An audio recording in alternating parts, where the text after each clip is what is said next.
Jai Gurudev, everyone, and welcome again to Vrindavan. Today I'd like to share two stories with you. The first one is to show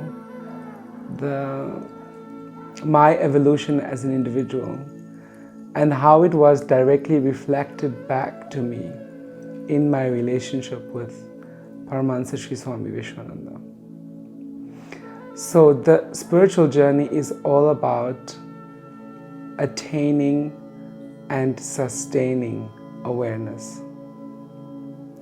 Awareness of your mind and awareness of the things that keep you from having the love or peace that you are. These things are within all of us. The things that prevent us from being peace and the peace are all inside of us. So it was in 2008 when I had the opportunity to travel with Guruji in India and a group of about 100 people. We were traveling from the south of India all the way to the north of India. And we had many stops in between. So one of the most amazing things about a master like Paramahamsa Sri Swami Vishwananda is that he is continuously aware of the state of each individual in his care.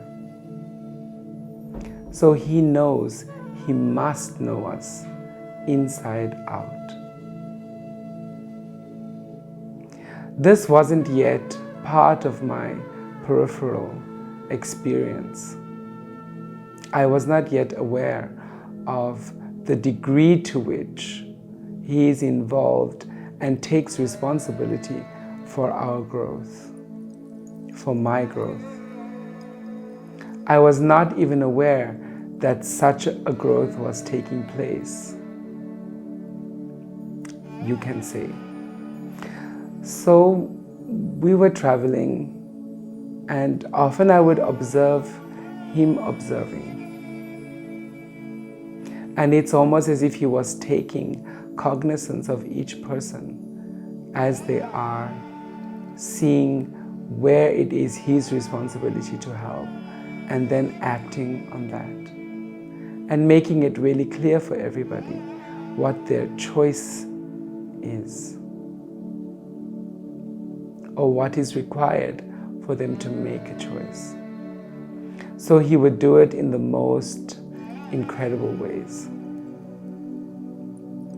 He always places the choice of him in your hands, although he has already chosen each person. But it doesn't mean anything unless there is a flow in the relationship and you own what he means to you. So the chance to accomplish this happened to me in this trip in 2008. So we started the trip in South India and progressed to North India, and the second last place we visited was Rishikesh, and we stayed at the Paramatniketan ashram, as Guruji had been invited to attend their yearly International Yoga Festival. So at the festival there were hundreds, if not about 2,000 people, each one showcasing what it is that their understanding is of this yoga, how to accomplish yoga. And so I was already aware of what it is that Guruji means to me, in that I am aware that I love him, I am aware that I am privileged to be with him, I am aware these things are all in my awareness. So one day he decided, so this is in the time of year in Rishikesh when the temperature is not so hot. In fact, the mornings were really chilly. And he decided, okay, he wants to go to take a dip in Ganga. So I go with him and I hold his towel. So I said to him, you can go, I will not go inside. So he goes inside and he takes the snan and he comes out. And I give him his towel and he changes his clothes. And we're walking towards the apartment where we were staying in Paramatmanikitam. And so as we walk, he says to me, can I tell you something? And I say yes. Not that he needs my permission. So he says to me, I see pride in you. And then my mind begins to scramble. Where, when, how? Because already I am in the place where I am aware of myself and what my mind does and doesn't do. So I start to panic, like, how is this happening? What is he speaking about? Where did he see it? And in this time, I was staying in the same apartment as Guruji. His bedroom was right next to the place where I was sleeping.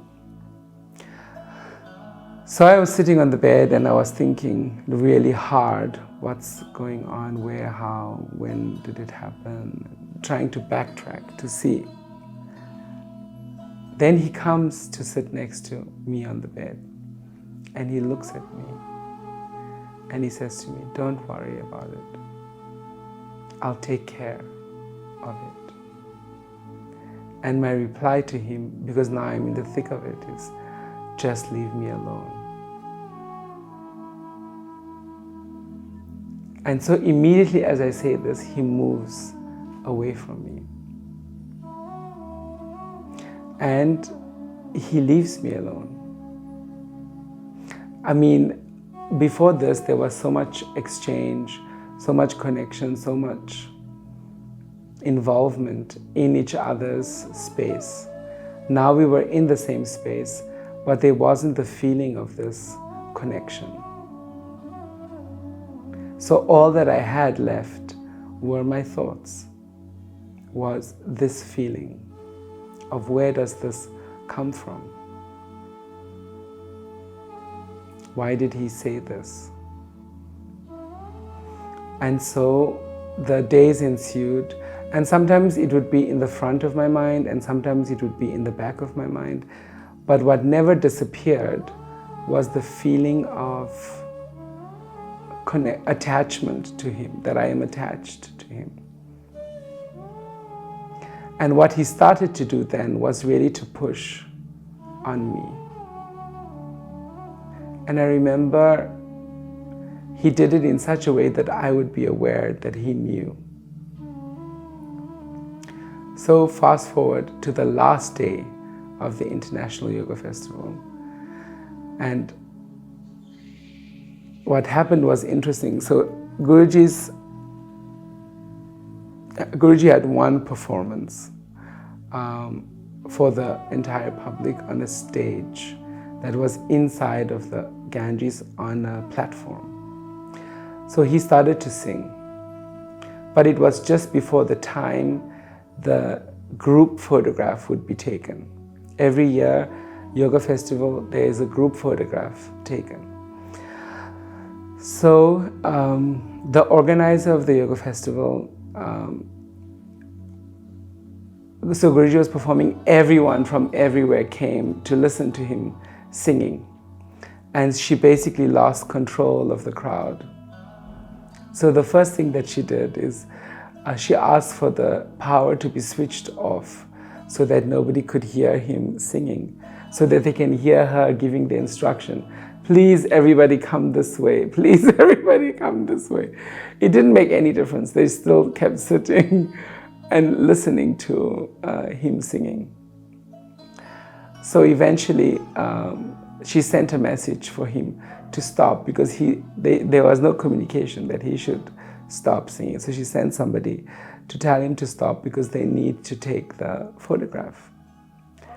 So in this time, I was sitting on the ground about 50 meters away from where Guruji was.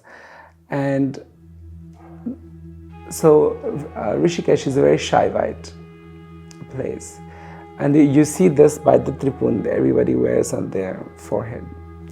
I didn't easily see anybody with Tiruman in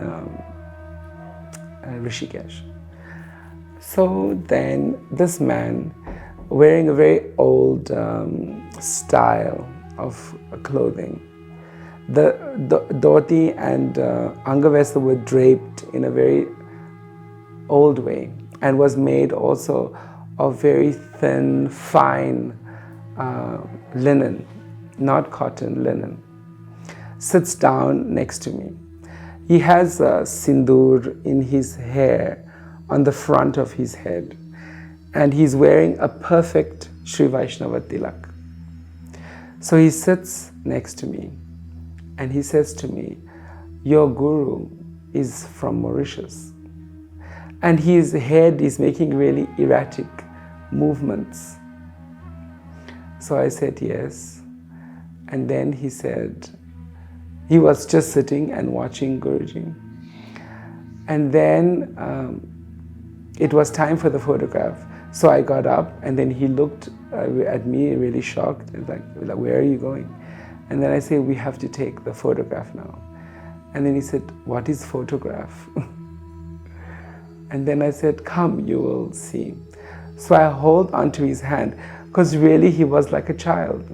I hold onto his hand by the wrist and onto his left hand by the wrist, and I'm taking him. By now there are hundreds of people on the place or going towards where the photograph was to be set up. So we are walking there, and the whole time I'm holding his hand. I can feel his hand in his wrist in my hand. So we get up onto the, there were 3 levels, so we go onto the 2nd level. And I'm holding his hand, and I can feel as he's coming. And then I turn to see how he will position himself, and he's not there. He's not in my hand. And I scan quickly to see if he's anywhere else. And there's no way, because there was such a throng of people. And he was wearing such a unique, I would not miss him. And then as Guruji comes, so now I'm watching Guruji. As he comes off the stage, he walks on the little bridge and he stops by a light post. And he looks up like this. And he's having a conversation. I'm like, okay. And then he comes towards us. And he stands on the level just below mine, very close to me. And the photograph is taken and it's done.